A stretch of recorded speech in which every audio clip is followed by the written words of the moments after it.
Growing up, I never did grow up.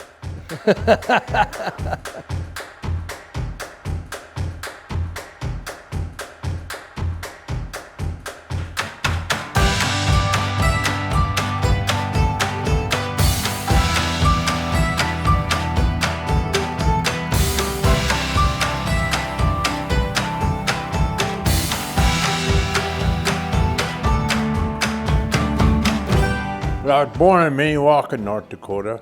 Then when we were 8, we moved to Cheyenne. And then when I was, I went 2 months of high school. 2 months. 2 months. And I went up to Matt O'Hare, was my teacher. And I told him, I said, this is no place for me. And he said, well, Orville, if you don't go to school, you'll never amount to nothing. I said, well, I'll take that gamble. Me and Tom Wiggett were drinking in the Mallard Bar and Bill Dutton from Canada. Cool. Okay. He owned Upton Resources down here. He was in the bar and he said, why the heck don't somebody start a tank outfit down here? There ain't no tanks. Well, he kept on, and 2 days later, that was about, I suppose March the 20th or 23rd, but anyway, 31st of March, I drove up to Canada, bought 2 tanks, and that's where it started. So that was the start of Williston Tank. $4,400. And I was scared. And then I got them rented out. And the next month I called Jerry again, you got any more tanks?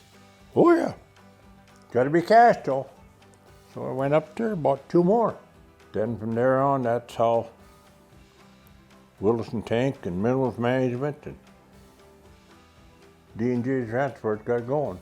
1979, I participated in drilling my first oil well. 79 is when you drilled your first well. Well, I participated. You participated in, yes. In, Yeah. Now I'm under over 1,300. Now you're participating in 1,300 wells. Well, no, not participating at all, because deep down here, they're royalty. Okay, sure. But I'm in over 1,300 wells. Wow. And it's a hell of a business right now. Wow. So if you could turn the clock back, say 20 years, could I ever blow this thing wide open?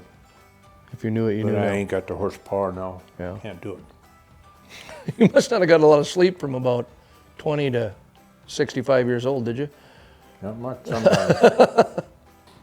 So Williston Tank started in 75? 75. March 31st. March 31st, 75. So before you had the building there, you had all that the acreage that you have now, is that what you originally had bought? Well, about a little piece at a time. Okay. Mrs. Knoll was her name. And she sold me a little piece. And I said, I'd sure like to buy it all, but I ain't got the money. She says, I'll save it for you. Really? And she did. I bought it all and a little bit of money at a time. Wow. So how many acres did you have at one time? 13,700. Wow. Did you plant it all? I was farming 10-6. And running cattle? And running 200 head of cattle. I had them right here. Well, you must have had a pretty big operation of people here as well, or did you cross the guys from Williston Tank? Did they work on the farm as well, or did you have two separate crews? No, I took care of this. You took care of all that? Yep. Wow. Behind the shop there, I used to have 34 calves per head of cattle, and I had hay there. I laid down right in the feed bunk there. They ate around me. I woke up here, they were eating.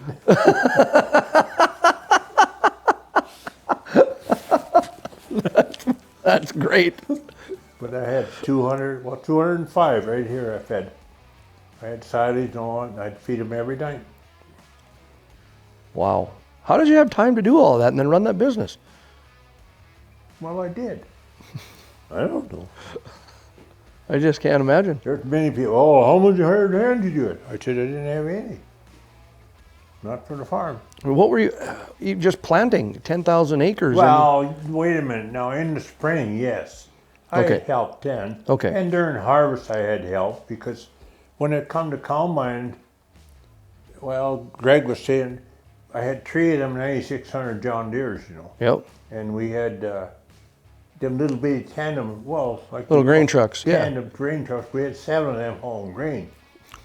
But Well, we're just long hauls, Yeah. you know, Jesus. And when did you start getting into the ranches? We just sold that 3 years ago, and we had 11 years out the ranch. It was 32,000 acres. 32,000. That was by was it by Jordan? West of Jordan. West of Jordan. It was called the 73 Ranch. 73, okay. There's a sign laying in there. It says 73 Ranch. That's what I took out of there. You guys had there was a few of you that bought into that, right? 4 of us. 4 of you. Yep. And there was, partnerships are really, or sometimes they're really what I'd call shitty. But this was a good. The 4 of us was really good. What'd you use the ranch for? Were they running cattle and everything on it then out there, or what were they doing? Well, we would cut the alfalfa. We'd go out there and stack the alfalfa and stuff like that. There's another guy that would cut it, and then Eglin, he furnished the hayer. Lynn furnished the baler and stuff. Okay. Then I'd go out there and work. Me and one other guy, we'd move all the bales and all that shit. But it was, I don't know. Oh yeah, and then they had lease operators with cattle. They'd run about 1,800 head out there. Oh, they did have pretty big Oh, head. yeah. A lot of them. And then you'd sneak an elk hunt in once in a while. Oh yeah, that's good elk hunting. Yeah. What made you guys sell it? We're all getting older, cripe, and the last year I got my elk out there and I said, I don't know, if you guys want to buy me out, you can.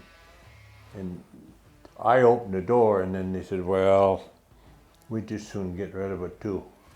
So what was the living spaces like? Was there multiple cabins and stuff? And was there people No, that we had a big house. Oh, you did? We had 1, 2, 3 of them. There's 3 houses on the ranch. Yeah, well, the one where the guy that we kept there all the time, Okay. he lived in the one. Then there was a cabin, which was a real nice little cabin to the north. And then the big house where we all stayed down there. I think there was 8 or 9 could sleep in there. Oh, wow, so it was big. Yeah, oh yeah. And then we had a great big poker table. Oh. Yeah, it was, God. Well, them stools are from the bar. I bet you guys had a good time with that poker table, huh? Oh yeah, yeah. Money ever change hands? Oh, a little bit. Mainly dice. Quarter of land here or there? Or No.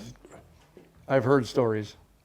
Not from you, but I know guys that shake dice and lose a quarter of land doing it. Oh yeah. 7 of us built the curling club out the fairground and gave it to the fair board.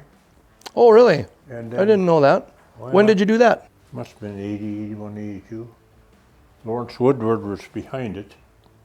And we all chipped in. 7 of us built it, the curling club building, and gave it to the fair board. And then where the Raymond Center's at, Yeah? there used to be a big concrete jail there. And I got into some hot water, and anyway, this guy asked me, he said, we'll throw all that out if you come up there and tear that up for us. Because I had a big 155 Komatsu cat. I hauled that damn thing up there and I tore it up for him. I got to tell you this though. I was loading, I had it all tore up in pieces about like this here.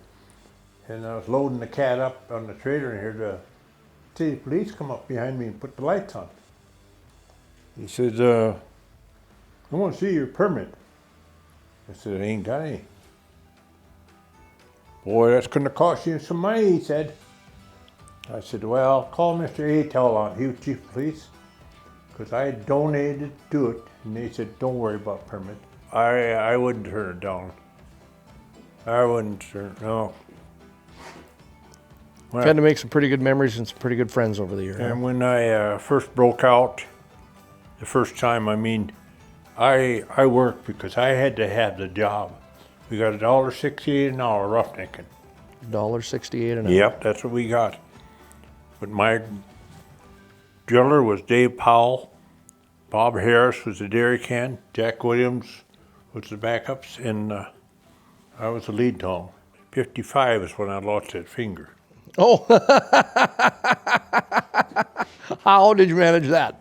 In the tongs, pulling the cable back. Oh, really? And the cable snapped and hit my finger right there. And just Took, well, I don't think he had to take the bone off, but Doc Owens, he cut her off and popped out there. Now the nail grows back, and I'm just using that till the 4th of July, and then we're going to cut it off. Oh, really?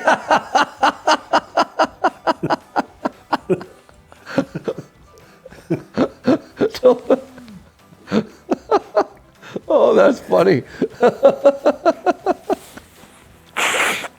Somebody bet you to do that or what?